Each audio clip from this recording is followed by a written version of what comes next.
Greetings friends, it's Lady Amalthea here, and today I have a video about journaling.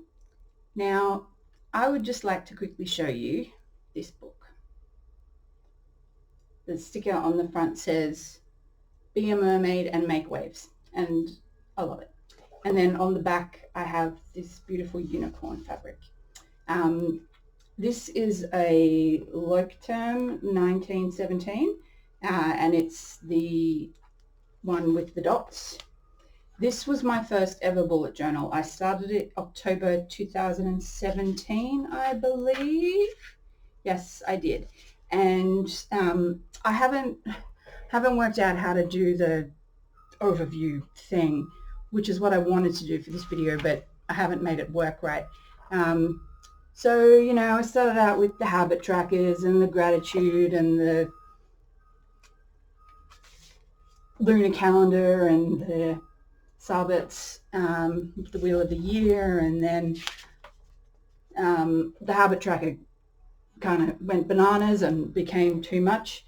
And then I was tracking what was happening, like writing down what was happening every day. I wasn't doing the tasks and the sorry, I have an itchy nose. I think I'm going to sneeze.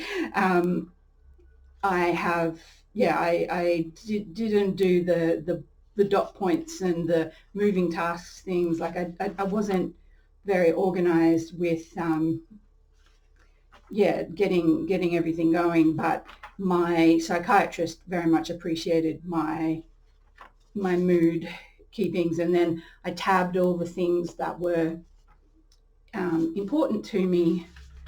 And in here I've got a ticket from an event I went to, which was a really lovely event, and but you know, some months I didn't complete my mood trackers, the habit trackers, so like hang on, put stickers of polar bears, which you can't really see very well, and it's like, hang on, no, polar bears, that might be a bit easier to see, from Daiso, one of my favorite stores. So yeah, like it was never a perfect book, and there's things all over the place, and there are still about 100 unused pages in this book, because in January, February, I can't remember exactly when, earlier this year, when I was still living in Sydney, I was in a very abusive relationship that took a lot of work to get out, which is part of why I've moved to the other side of the country. But my ex read my bullet journal and found the page that said pros and cons of being with him, and pros and cons of moving to Perth or staying in Sydney.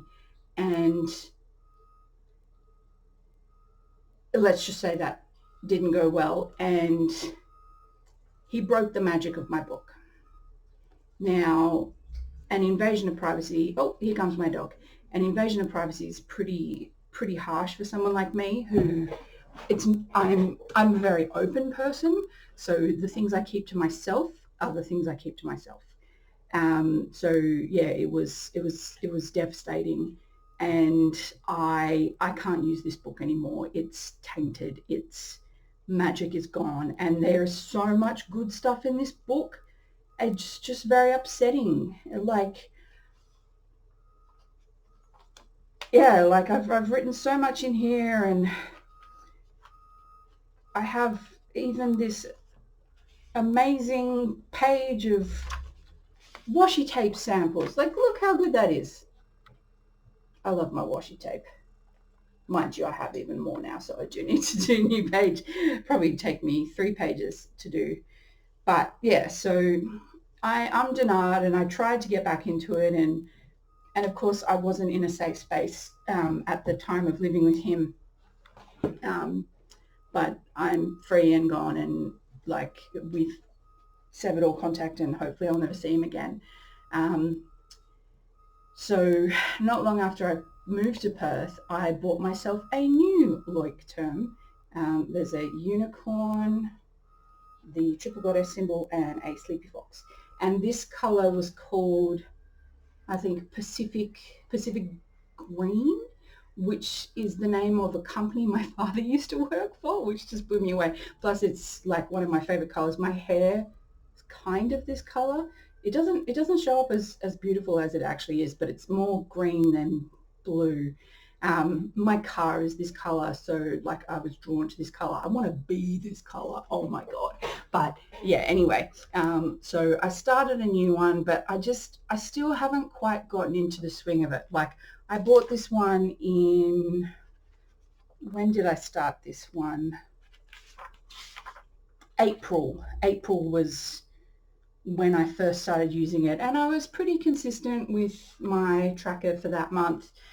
And I did start writing down some of my days and my daily draws, and then in May I didn't quite keep it up.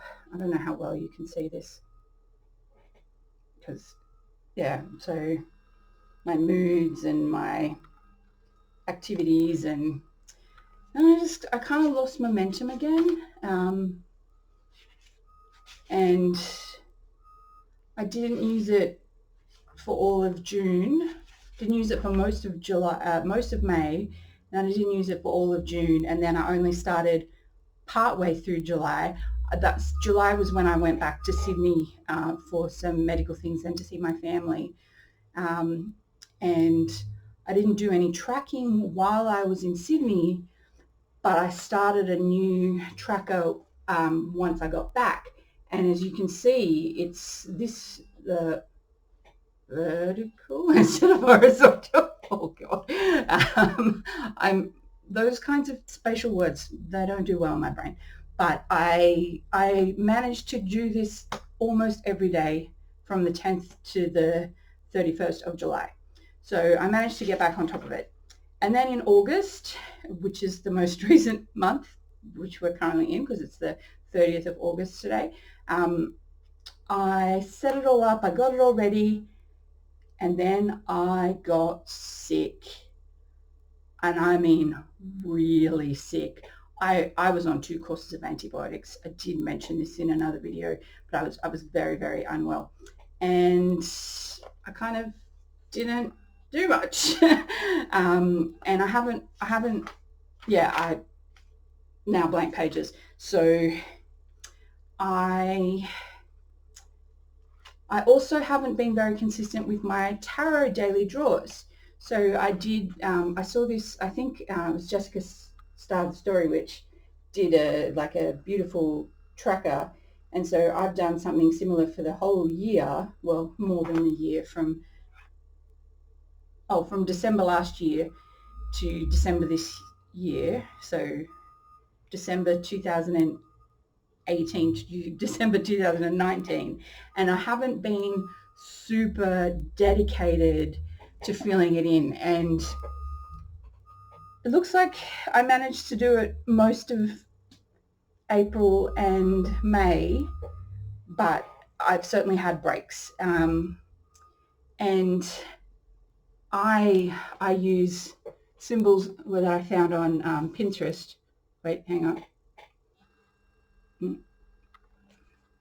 For writing things out. And then today I was like, you know what? I'm going to sit down and I'm going to actually do my daily draw.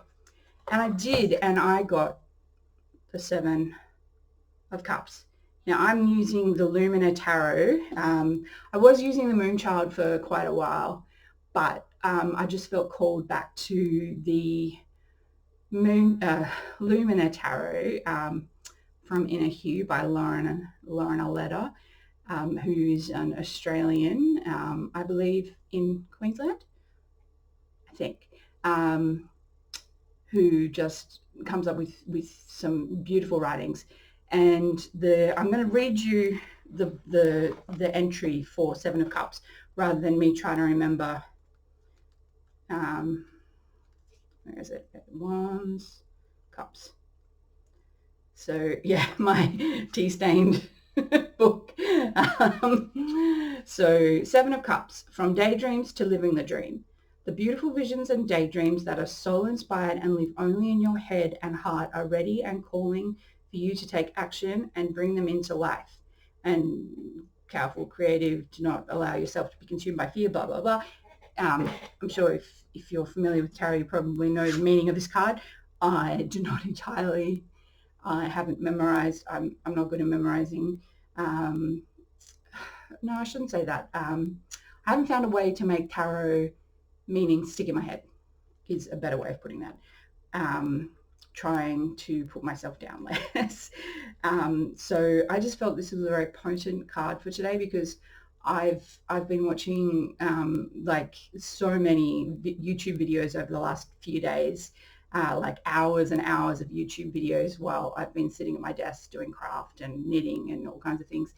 And one of the channels I've been watching is Katey Flowers, who is Australian. I believe she's based in Melbourne, but is from Brisbane or Queensland. I'm not 100% sure, so I apologise if I've gotten that wrong. So she's an East Coast Australian, basically.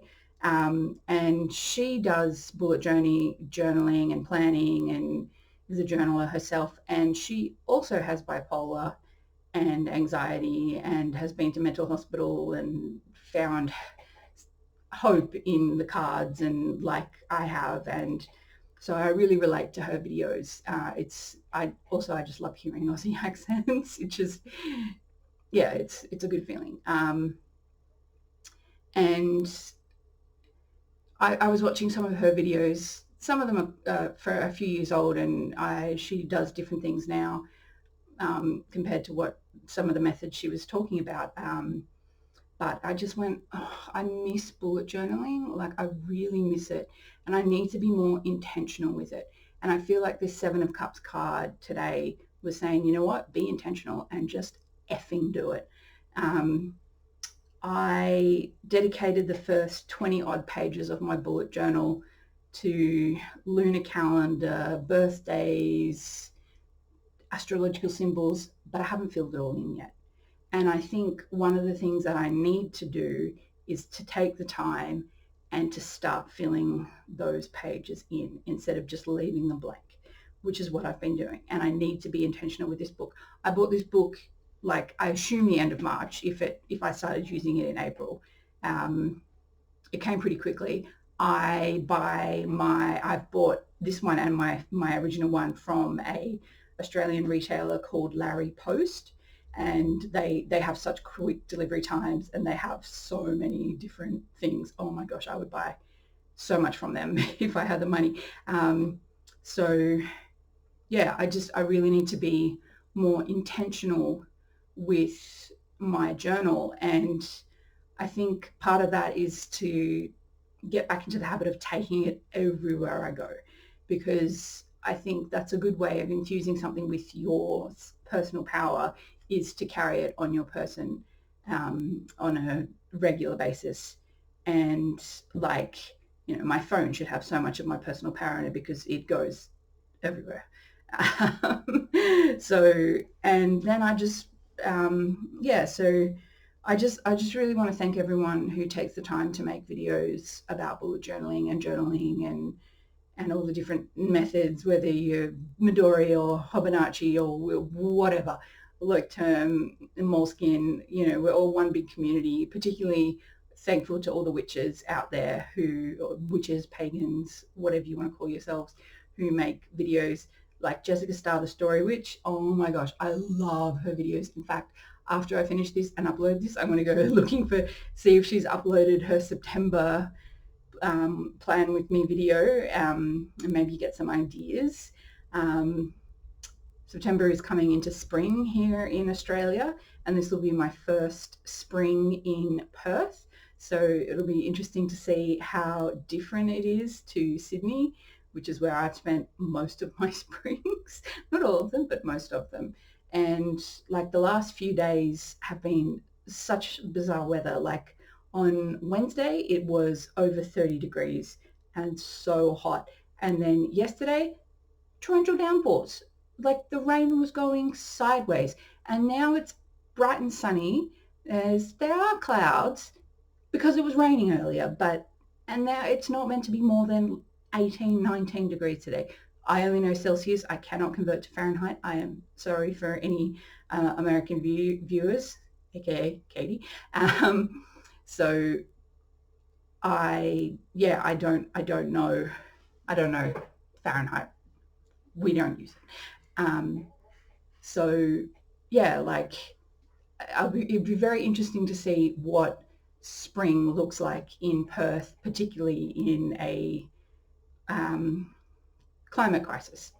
And then I just wanted to quickly show you my other journals. I'm not going to really show you what's inside them because these books are very private, but this journal with this beautiful woodland fox paper is for a 6-month witchcraft course I'm doing. This is my tarot meanings journal. Like this is, I guess, embossed, like raised. It's also tea stained. Many of my things are. And yeah, so it's just got meanings. These meanings are the ones I've gotten from the Little Red Tarot a card a day course, which I need to continue with. This book, which I need to find a way to decorate because I have some ideas, but this is my tarot readings, not exclusively tarot, but my cartomancy readings book. So you will not be seeing inside this. But like in the front cover, I've got a printout of a spread that I did because I wanted to preserve it in here. Oop, it's upside down. So yeah, I've just written card slinging because that's what I call it.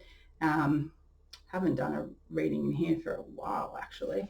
And then here is my everyday journal where I, every morning before breakfast, after doggy breakfast, because that always comes first, I sit and I write 3 pages. Sometimes it takes me a few minutes. Sometimes it takes me more than a few minutes. I just write whatever's on my mind. It's one of the first things I do in the morning. So I feel like I never know where to look, and I'm like, I have to look at the camera. I have to look at the camera, otherwise I am not looking at you, my lovely viewer. Yeah, this is my daily journaling is very important to me, and when I don't do it, it has a negative impact on me. I feel like I've really said enough for this particular video. Thank you for watching. Yeah, so have a look for more bullet journaling content from me in the future when I actually have something nicer to show. Thank you very much and many blessings to you.